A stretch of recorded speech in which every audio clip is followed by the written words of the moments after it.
Luhod po ang lahatan dan paggalang sa banal na espiritu sa katauhan ng mahal na Apo Kunching.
Sumainyo ang kapayapaan,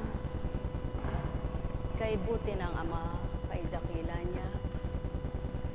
Tunay na wagas at tapat ang pagmamahal niya. Walang maling, walang bupas, patuloy niyang hinahain, pinagkakaloob sa bawat anak niya. Matibay na pundasyon ay sa Kanya, matatag na paninindigan ay mula sa Kanya. Balangkas niya ay walang pagkatibag. Sa Kanya lahat ang kapangyarihan upang makagawa ng marapat. Ang may pandinig ay nakarinig.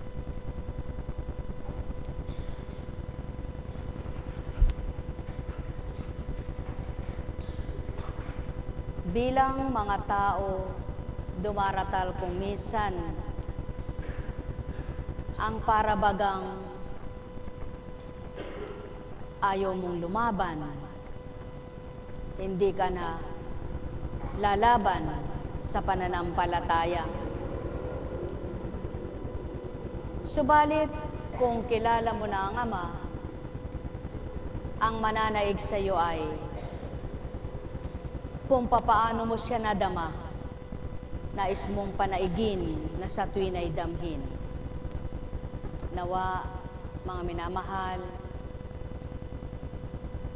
kung tuwirang ninanasa ng sinuman ang lubos siyang makilala, panaiginawa ang kanyang kalooban sa inyong kalooban. Huwag hanggan ang inyong kalooban bilang katauhan. Mahirap itong gawin, lalo na't kung hindi lahat sa iyo'y nakakaunawa. Hindi lahat sa iyo'y tumatanggap ng kung ano yung dapat mong gawin. Bagamat walang pagtutol kumisa ng iba, subalit hindi ganon kalalim, hindi ganon kabukas ang mga pangunawa nila. At siya ang pinakikibakahan ng mga mananampalatayang may katapatan. Yaon ang pinakikibakahan ng mga nakikipagtotoong naglilingkod sa Ama. Yaon ang nilalabanan ng mga anak niyang nakakilala at nakasumpong na sa Kanya. Yung kung paano mo ipaglalaban siya, kung paano huwag masubukan ka, at kung paano masabi mong ayaw mong mawalay na. Mahirap, lalo't higit kung ikaw na siyang nakikipagtotoo ay mayroon kang hindi madama sa kapwa mong mabuti para sa kanila.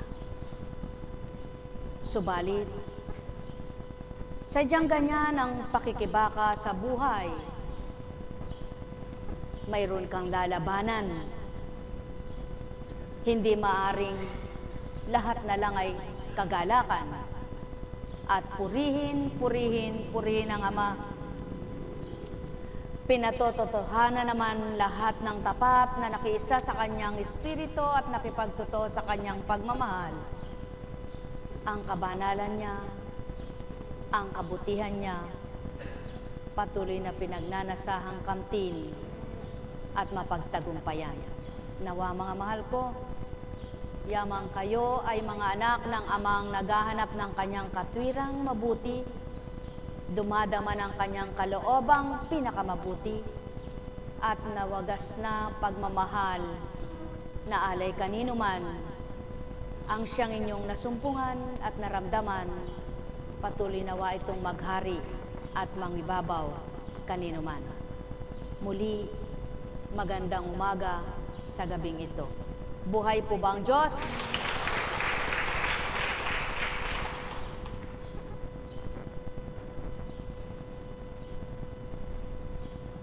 Bilang mga tao, kung minsan masasabi mo, at marami pong nagsasabi sa akin, minsan ano pa kaya yung pinuproblema nun kayaman na.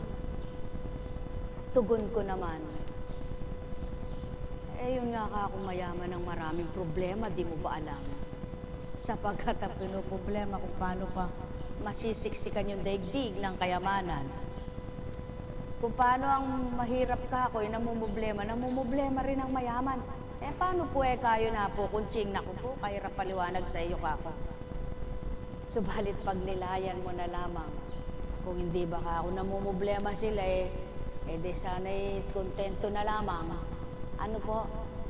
Ganun din po ang isang mahirap, pinuproblema niya kung paano naman siya makakabawi, paghanap buhay ng araw-araw ay kumikita. Ang dami kaya. Lahat yata ng tao pinuproblema buhay. Ano po? Sino kaya ang mamumblema ng paano siya magiging banal? Paano siya magiging makatotohanan? Ito kaya ay nagiging problema ng tao? Parang hindi po Sapagkat kung pinuproblema, gagawin niyang lutasin ang kanyang problema kung paano magpapakabanal. Ano po? Bakit nga po kaya? Sadyang patotoo lamang ng Ama, ang tao ay tao, ang Diyos ay banal. Kaya, nagnanais po ba kayong mapabilang sa kanyang paghahari? Nawa, mithiin ninyong makamta ng kanyang kalooban at siyang panaigin at papaghariin sa inyong damdamin.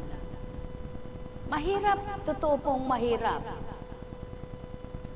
Gusto mong magbago, magpakabanal, magpakatotoo. Hindi naman lahat ng kaharap mo'y totoo. Hindi lahat ng kausap mo'y nakikipagtotoo. Hindi po ba mahirap yun?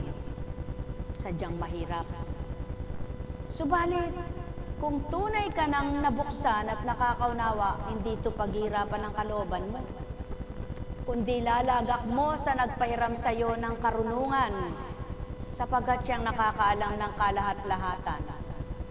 Nawa po, kayong mga nagsisikap, nagsusumakit na magbago, huwag nyo nang problemahin yung ayaw magbago. Ilagak nyo na lang sa Ama yung pagbabago nila at hilingin natin sila'y magbago. Buhay po ba ang Ama? Sapagkat daratal din ang takda, wala namang taong walang isip kung hindi abnormal. Ano po? At lahat ng taong may isip ay nag-iisip. Tama po ba? Ang hindi lang marunong mag-isip yung ang abnormal.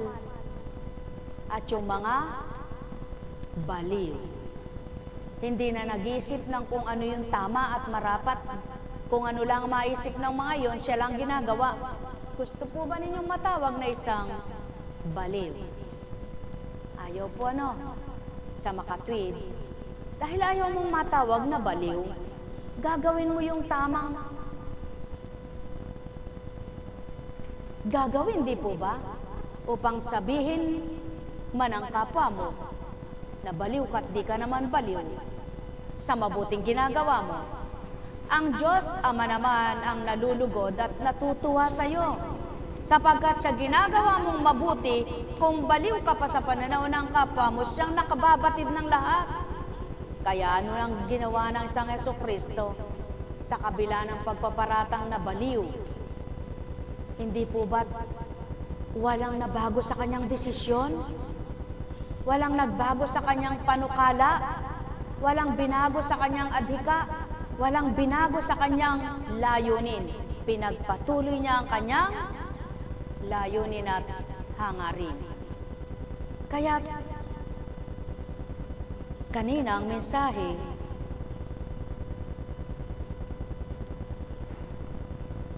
nang nakikisama ang isang Jesucristo sa mga masasama, tinanong, ba't nakikisalamuha sa masasama? Hindi ba't ang sinabi, kaya siya bumaba? Nang dahil sa makasalanan, hindi sa mga banal, sa mabubuti. Sapagkat hindi na siya bababa kung banal ang binabaan, magkakatulad na ang gawa. Mga mahal, ano ang ibig ituran? Sadyang sa ibabaw ng lupa, hindi mo mapapantay ang lahat. Ikaw na nagsusumakit, ikaw na nagsusumikap, patuloy mong gawin at ipakita mo ang katotohanan ng ginagawa mo, ang Ama pa rin ang siyang magbibigay katotohanan sa iyo. Kaya nawa matulad ang lahat ng tao na nagkamali at nagkasala sa isang prodigal son, sa libughang anak na nang makita niya ang kanyang kamalian, nagbago, nagbalik loob sa kanyang magulang. Sino po ba ang tunay na magulang ng tao? Sino po ba ang nagbuhay at bumuhay sa kanya? At kaya ngayon may gawain sa dakong ito upang pakilala at makilala ang Diyos na nawalay sa maraming nilalang, nang dahil sila ang nawalay, hindi ang Ama ang sa kanila'y lumayo. Buhay ba ang Ama? Ang Ama ay patuloy na kumukupkop, nagmamahal, nagpaparaya, nagbibigay. Subalit ang tao na ang isip ay sanlibutan, ang damdamin ay makasanlibutan, yaon ang kanyang pinagsusumikapan at pinagsusumakitang handugan ng kanyang espiritong banal. Buhay ba ang Ama? Lahat ng mangbabasa ng banal na aklat, ng banal na Biblia, alam ang kasaysayan ng alibughang anak. Ano po? Kayo po ba'y matatawag pang alibughang anak?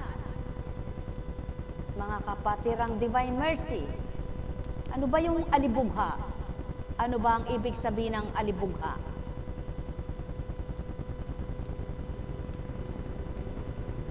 Suwail na anak, walang direksyon ng buhay, walang pakialam sa buhay. Sa kanyang kasutilan, humingi ng parte sa kanilang kayamanan. At nang ipinagpagkaloob sa kanya, anong ginawa? Inubos sa babae, sugal, pasarap sa buhay baga. Subalit nang matuto, hindi niya inaakalang sa dakong kanyang tinunguhan ay magkakaroon ng tagutom at siya'y wala nang magagawa kundi pumasok sa isang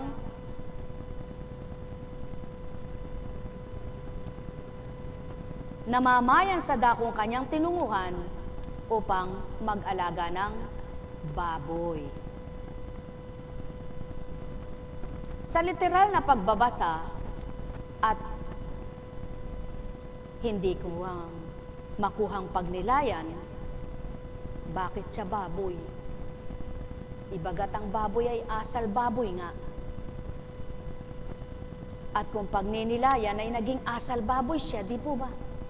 Sungkab ng sungkab, ngasab ng ngasab. walang pakialam sa tumatapon sa kanyang labangan. At habang mayroong susungkabin, busog na'y kain pa rin ang kain.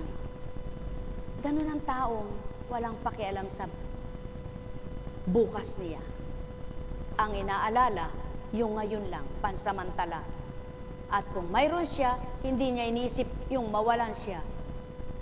Ang alam niya, basta't siya'y masaya. Buhay ba ang Ama? Subalit ito ba ang nais ng Ama sa buhay ng tao? Ito baga ang hinihingi niya na dapat ay masilayan sa kanyang mga anak ang walang pakialam sa kanyang mabubuting gawa? Hindi. Kaya't patuloy na binibigay niya ang lahat ng kaparaanan kung paano ang tao'y magbabagong buhay at makapagbabagong ganap sa kanyang buhay. Kaya't kay buti ng Ama, kay dakila niya, walang tugot, walang humpay siyang nag-aalay, patuloy niyang binibigay ang lahat ng kaparaanan hanggang makita niya ang mga anak niya ay mga tutong magbalik loob sa Kanya. Kaya't mapapalad ang natutong magbalik loob at nakilala ang kanilang kamalian, sapagkat maraming nilalang sa ibabaw ng lupa na wala nang inalam kundi ang para sa sarili, kundi ang para sa kung ano ang gusto na kamtin at mata mo. Subalit sa kanyang kaluluwa, hindi nagpapahalaga. Mapapalad kayo mga mahal ko, sapagkat paparito ka baga sa araw at oras sa gabi na tinatawag na kung wala ka ngang pagmimiting makapagnilay, makarinig ng banal na aral, sa makatwid, yamang ginugusto mo na ikay makaparito at marinig ang mga mensahe na pahatid sa inyo, matutunan nawang pagnilayan, bithiin nawang kamtin, at may sa buhay, sa gayon itong magiging kaparaanan upang sa hindi mo man kabilisang kamtin ng pagbabagong buhay, dumatalang takda na mawawaan lahat kung anong kalooban ng Ama hanggang mismo sarili maisuko ganap sa Kanya. Mga mahal, sumainyo ang kapayapaan. Nekkarameneyahan. Nekkarameneyahan. Nekkarameneyahan. Ginawang marahan ang pagbigkas upang ganap niyong marinig at maunawaan. Kung ito'y tinanggap, nawawaan niyong ang ganap. Paano nga baga ang hinihingi ng pagkakataon na ikay magbago? At paano mo ito may sasabuhay ganap bilang pagbabagong buhay? Marami ang mga bagay na kapatutokso sa tao. Marami ang mga bagay na nakapagtutokso sa isip at damdamin ng tao upang malito, magulumihanan, magnasa, mag-imbot ang damdamin sa mga bagay na kalilibang sa mata, sa mga bagay na nakaaaliw sa mga mata, sa mga bagay na nakapagpapagaling ng katawan bilang kabusugan ng tiyan, subalit di makapagpapabusog ng kaluluwa kailanman. Mga mahal, kay palad ng inadhika, kasabay ng kabusugan ng tiyan bilang katauhang sisidlan ng laman, magnasang tao na makapagsilid ng pagkain ng kaluluwa. Yamang naituran mo, Ama, ang ilang bahagi na marapat mong ipabatid sa kanila. Gawin mong marapat na mabuksan silang ganap upang sa gayon kung papanong yung paglalahad, matutunan nilang marapat mithin nilang ganap ang sayo ay dapat sa gayon. Patuloy na mararagdagan ang mga nakakakilala at kikilala pang lubos at ang pagpupuri sa iyo'y gagawin nila upang ikaw ay malugod. Nekkarameneyahana. Nekkarameneyahana. Nekkaramaniyahan. Buhay po ba ang Diyos?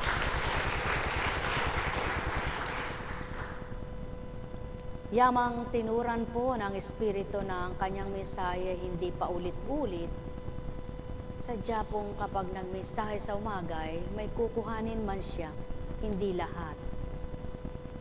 Ano po ang ibig sabihin? Patuto lamang na ang lahat ay may takda maging sa kanyang pangungusap.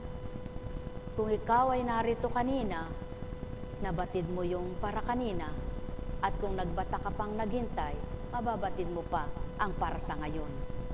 At yun lamang po ang patuto na walang taong naghihintay na hindi aabutan.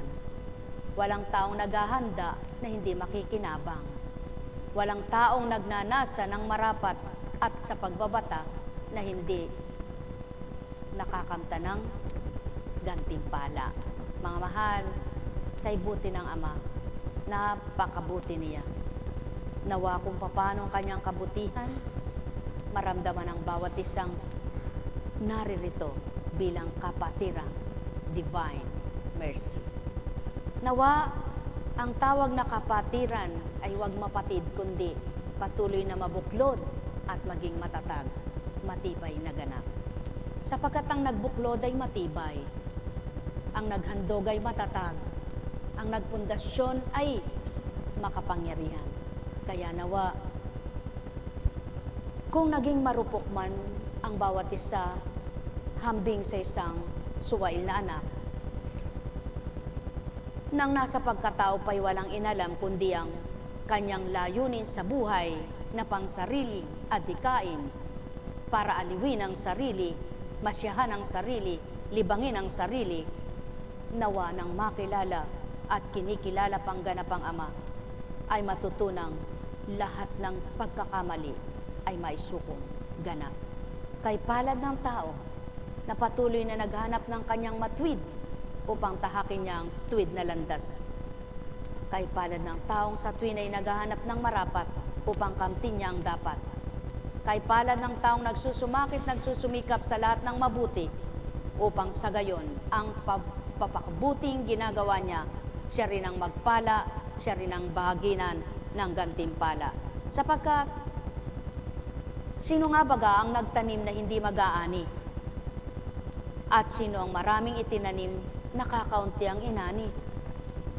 Sa literal na pagbasa at literal na pangunawa, kung minsa'y pilosopo pa, kung marami maneka siyang tinanim, kinain naman ang daga, at yung sa akin kakaunti, ay walang kumain na daga, de mas marami pa kung kakainin.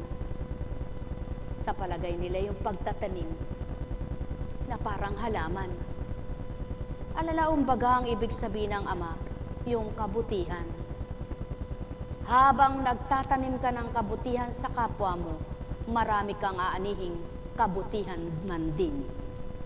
Habang ginagawa mo ang pagtatanim ng kabutihan sa kapwa mo, patuloy kang napalalalim.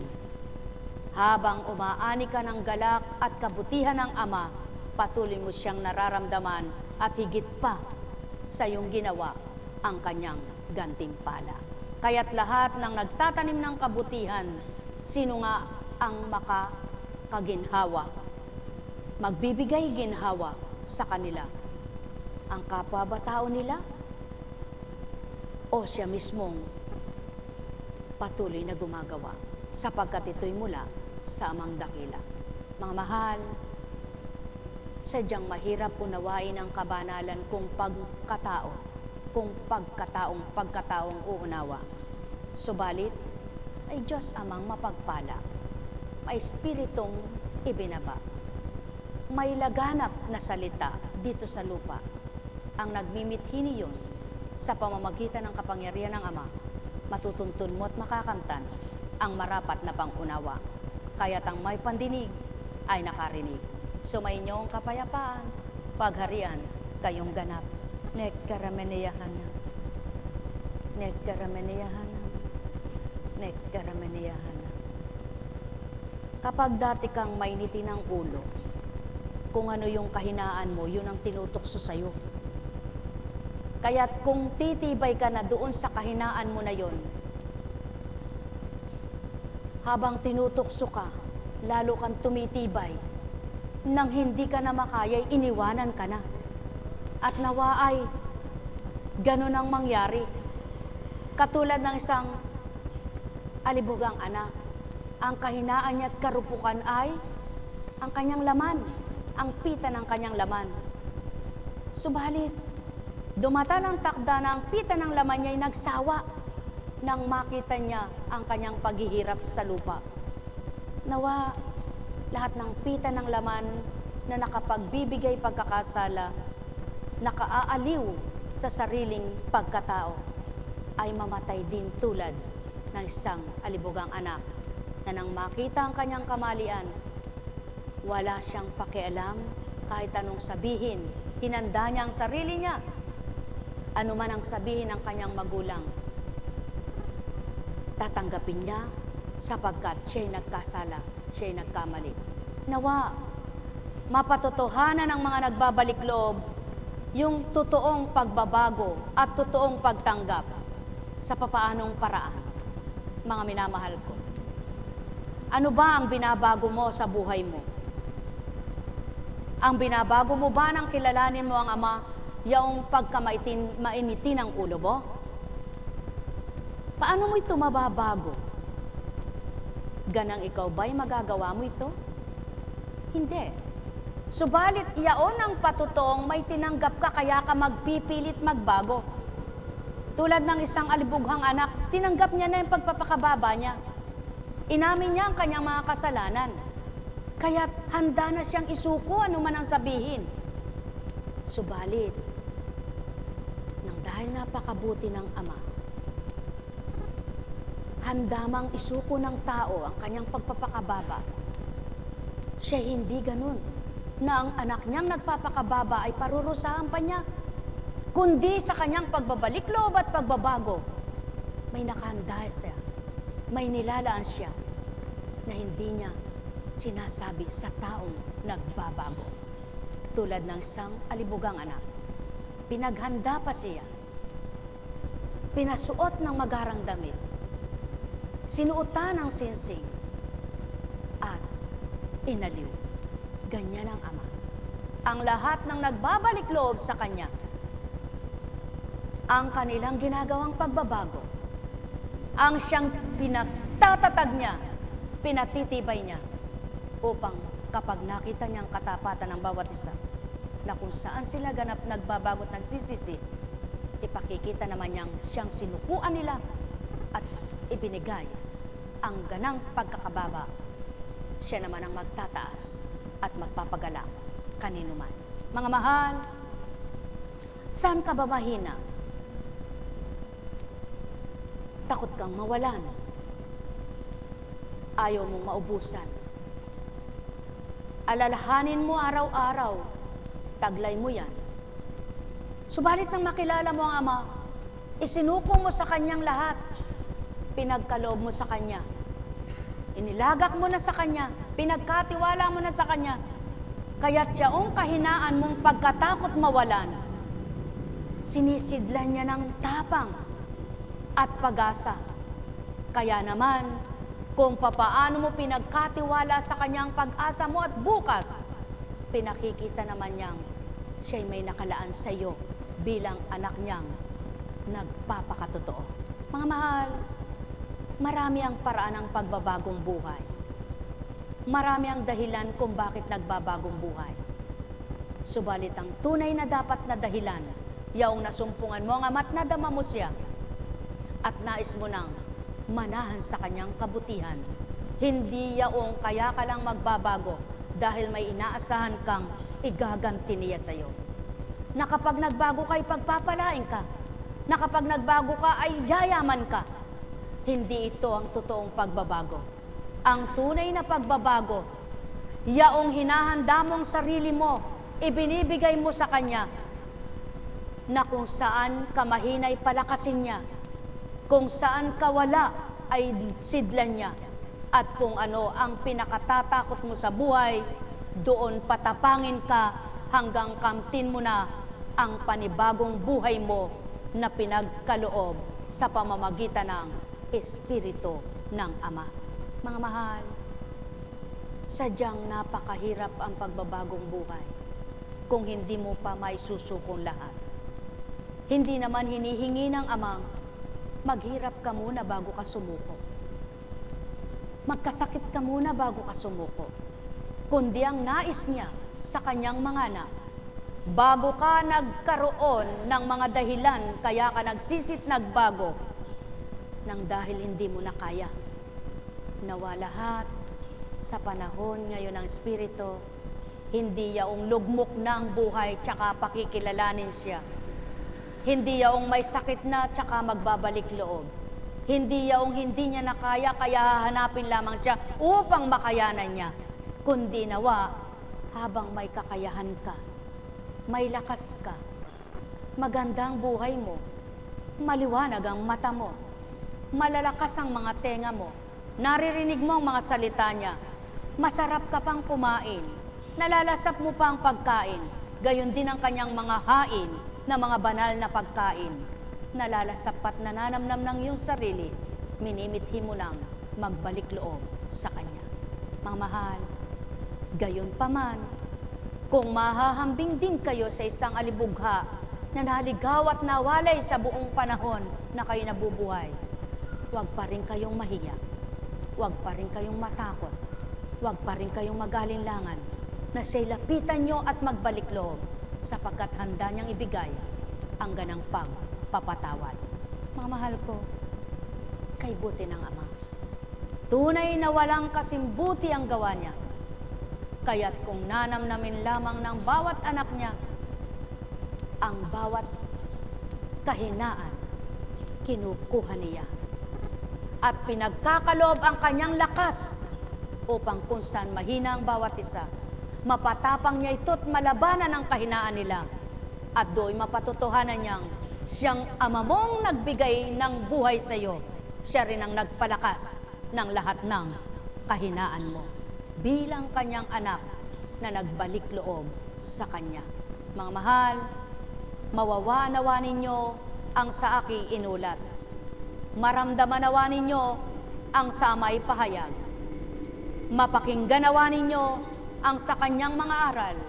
Sa gayo'y matututunan nyo ano ang buhay, sinong may kaloob, kanino susuko, kanino magpapakababa, sinong dapat tanggapin, kanino dapat manahan, sinong dapat manguna sa buhay ng bawat isa. Ang may pandinig ay nakarinig. Sumainyo ang kapayapaan, pagharian kayo